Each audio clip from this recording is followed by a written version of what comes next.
All right, so let's start at the beginning. Your buyer showed up. Now, did you pre-qual the buyer? Did you talk to them beforehand when they showed up here? Just a phone call before she showed up. Okay. Yeah. Is there a reason why you didn't want to meet them in the office or kind of set anything else like that up? Her schedule was a little bit challenging, so Okay. I was just trying to make it work for her, but I think I could have done more. Okay. Now listen, so that's okay. Not every buyer is going to want to come to our office or going to want you to come to their office. You want to try to push forward as much as possible because you want to show them how professional you are and how the process of buying a home, no matter what the price point is a big deal, and we should treat it as such. So it shouldn't just be, hey, I'm going to show you homes and turn lights on. It should be, let's sit down and let's go through the steps because I'm your real estate advisor. I'm the vice president of real estate in my town, and this is how we're going to do it. That way you can lay those expectations, right? So that's okay. So she came, and walk me through what you felt went wrong at the beginning of the tour. Well, I hadn't been in this condo before, Sure. so I was nervous just about how it was going to go. I didn't know the space, and I felt like she sort of picked up on that nervousness that I just didn't know the space that well. Okay. And I feel like that made me a little awkward around her. Yeah. Well, I noticed a few spots where she asked questions and you didn't know what you were talking about, right? So you always want to know as much as you can, and we go through that all the time. You know, the big difference between showing a listing of yours, where you represent the seller, obviously you need to know everything, and showing the buyer a similar listing, is that with the buyer, it's all about the relationship with the buyer, right? When you're showing your own listing, it's really about your relationship, getting that listing sold, and then making the connection with the buyer. Sure. So with the buyer walking through, that's your client, right? She's the money. You don't care if she buys this place or the place next door or a place next week that fits her better. Obviously, you want to close her in the shortest period of time possible because time is our greatest asset. Yeah. But the biggest mistake I saw there at the beginning was kind of the lack of that immediate connection and just a general introduction. How are you doing? You know, how's your day so far? A nice little compliment. You know, a strong handshake and a look in the eye, something like that goes a long way, like you would in any other setting. And I think you have to remember, and everybody who's watching, just remember, just because you're in a home about to show a home doesn't mean you have to forget like what being human is all about. And so that's what I try to do differently. So if you watched my showing, the beginning was really about making her comfortable, making her feel warm, making her realize that this is going to be fun. Let's walk through your future apartment, etc. Does that make sense? Yeah, totally. I think if I had been less nervous, then Sure. it would have been easier for me to connect to her. And I was just kind of awkward and in my head because of not knowing the space, but that's super helpful. Okay, well, let's talk about that because that's something that a lot of newer agents and even veteran agents feel all the time. They don't know the product, they don't know the space, especially when representing buyers. You've never been here before. Right. So how can we get around that nervousness and how can we prepare for it better next time so that you feel more confident? Yeah. What are a few ways? I could have done more research on the property. Yep. So I just really knew like the finishes and Yep. you know the counters and the kitchens. Yep. I think I could have given us a little more time so I didn't feel so rushed going through the space. Just Sure. if we had allotted a little more time with her schedule, Sure. then I would have taken the time to just talk to her and get to know her. Okay, let's do. I think the third thing that you could do, which if you have the time, you should always do, is you preview. Right? Yeah. You've never been here before. Yeah. This is a really big sale. Sure. And you want to really impress this buyer, especially because it's the first thing you've ever shown them. Right. The day before, even the morning of, come by for a quick preview, if you can. That way you walk through, pick a few things that you really like, right? Pick a few finishes that you really like. Pick a few things that you know are going to be tough to sell, like maybe the view, maybe it has low lights, maybe it doesn't have that extra bedroom your buyer wants, whatever the details are, and start figuring out ways to handle those objections before the buyer ever even walks in the door. Because remember, in today's market, the buyer has all of these listings in their phone, for the most part. Right. You know, and we're meeting a lot of our buyers either through Zillow or different types of lead generations, and they feel like they know everything, so why do they need us representing them on the buy side? Sure. They need us because we know more than them, we know more than the internet. And we know more than the internet because we've been here before, we know all these finishes, we know the neighborhood, which you did a really great job of talking about the neighborhood, right? We know more about this space than they're going to be able to find out on their own, and we are the uber professionals to help them figure out if this is the space they should buy, right? That's what we are. We are kind of concierges of information, sure. And that's how you have to look at yourself. So you can't be a concierge of information if you don't know the information. Yeah, makes sense. So do more research, right? Really kind of memorize facts and information so you know what you're talking about, and give yourself enough time so you can walk through and really let the buyer discover the space. And then the third is, if you have time, preview. Preview, preview, preview. You always want to make it feel like you've been in here 1,000 times. Otherwise, you're both discovering it at the same time. And especially with a new buyer, that becomes hard because then they're going to feel like you don't have confidence in yourself showing it, so why should they have confidence in themselves buying it? Totally. It was awkward. Okay. So. What happened in here that you thought could have gone a little bit better? I didn't know the finishes. I didn't know what kind of fireplace it was. Sure. I didn't know the ceiling height. Just, again, information that I could have researched. Product knowledge. Yeah. Okay. So. And then there was one moment that I thought was kind of funny where you were talking about art, right? And it kind of fell flat.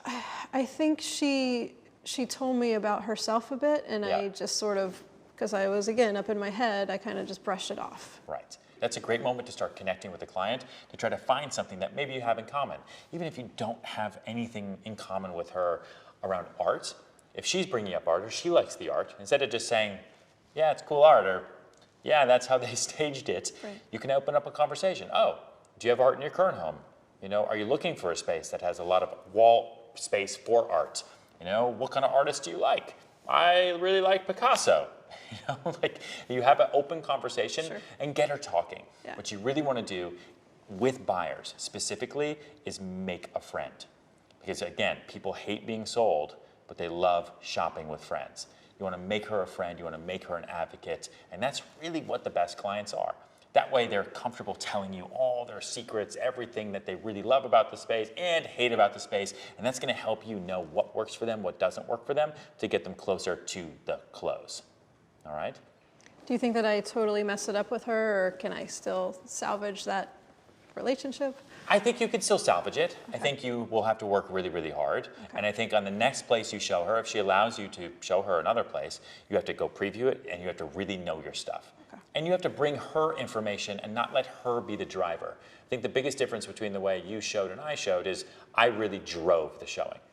I told her where to go, I told her what we were seeing, I walked her through the space, and I still gave her room to breathe and be flexible, right? But for you, you kind of let your client drive. You let your client bring up moments. Like, she brought up things in this room, she brought up things upstairs, and there were moments there where you could have really gotten to know her better versus kind of what you did, which is let her drive because you were nervous. Yeah. And you get over nervousness by just knowing more.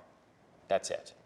All right? And so for me, when I was in this room, like, there are things that you want to talk about here. You have 21-foot ceilings, if you knew that. You have amazing exposed brick. You have a gas fireplace. You've got the wood floor on the ceilings, all these windows. You've got an outdoor space out there on Great Jones Street, which you didn't mention. That's huge. To have outdoor space off your living room on Great Jones in NoHo in Manhattan is a crazy, crazy, crazy thing to have.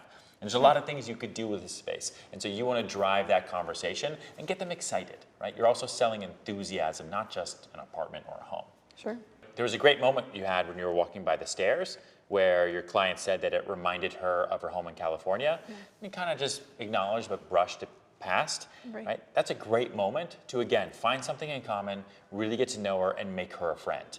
So if you noticed during my showing, where we went into the master bedroom and I started talking about the fact that I just had a baby, and all of a sudden she takes her sunglasses off, her face lights up, she says, "How did you know?" I'm like, "How did you know what?" She's like, "That we're trying for a baby." Boom, golden nugget. That's really why they're trying to move. And she didn't tell me that when I first sat down with her in my office and went through everything. Now I've got something in common with her. Now I know where the heartstrings are, and what I'm really, really working on is finding her a beautiful home for her future family. And I'm sure there's a whole reason why your client is looking to move too. That's not just relocating. You want to find that emotion, because it's really, really hard to negotiate with people's wallets, but it's a muscle that we can all learn to negotiate with their feelings, okay? And then upstairs, right, you had a good conversation up there. You mentioned the art studio, but it would have been better if it had started that conversation downstairs when the client mentioned art. Yeah, I actually like art. I was just nervous, and I just didn't.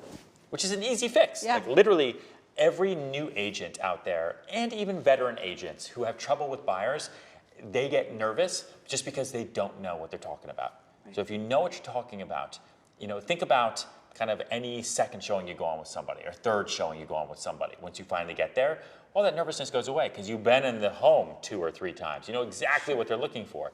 That feeling you want to have on the first showing. And the only way you're going to do it is if you're confident in yourself, which sometimes means you have to preview or just really memorize information. All right? Yeah. And then the last thing that we both did very, very differently, but again, that's why I'm here, that's why we're going through this, and that's why you're all watching this, is for me, I'm closing consistently because I want to work with buyers, not shoppers. And I'm not a tour guide. I'm a real estate broker and a real estate advisor, and we are moving forward towards a purchase and towards a close. You never really talked about, during your showing, qualifications with the buyer, right? You never really talked about making offers. You never talked about any of the trusted partners we work with, regards to bankers or attorneys, or the entire process of actually buying a home. You really just pointed out a lot of nice things, tried to make conversation, and then when you asked her if it was for her, the conversation just ended, and then you let her go. Yeah. So you really just kind of were a tour guide, right? Yeah. So for me, I didn't wait till the end. When I was upstairs in the mezzanine space, I made sure to check in with her on all of those actual buyer questions and buyer qualification points. How did it go with the banker I already connected you to? How did it go with the attorney I already connected you to? Now, granted, I met with her before. For you, that could have been a great moment in the apartment to say, have you already connected with a banker? Have you already connected with an attorney? I've got great ones, the best in the city. Let me connect you. I'll introduce you by email after the showing. They're great, great people. Little things like that, because you want to make sure that their mind, when they see you, is connected to buying real estate and not just seeing real estate. Sure. A huge, huge difference. So that way, when I brought my client back downstairs, I was already moving forward to the next step, getting us closer to the closing, which was, I got to get your fiance back in here. Let's do it. That's our next step, because I think she could really like this place, and I think it could be great for her. And she had already talked to the banker and the attorney, and she was ready to go, and she left with a smile on her face. Whereas for you, even if it wasn't right for your client, you want to make sure she's leaving with the next steps ready to go. Because again, she's your buyer, right? You want to go with her no matter where she buys. So if she didn't like this place, did you ask her if she's seen any other places? No. Did you ask her if she wanted to see any other places? I did. And what did she say? Well, I told her I might have some other ones Okay. that I could line up. Okay. But I was kind of wishy-washy about it. Yeah, that's kind of a wishy-washy, soft Yeah. response. So that's kind of like walking into a shoe store and you don't buy any shoes, and then someone says to you, yeah, no, I'm going to go think about some shoes and I'll come back to you. That person's never coming back to the shoe store ever. There's other places they can buy shoes, and no one walks around barefoot anyway, so they don't really even need shoes, right? So your client, fortunately, doesn't have a place in New York, is moving to New York, and actually needs a place in New York, and you want them to buy it through you. So continuing that relationship forward, setting up the next date, setting up those expectations.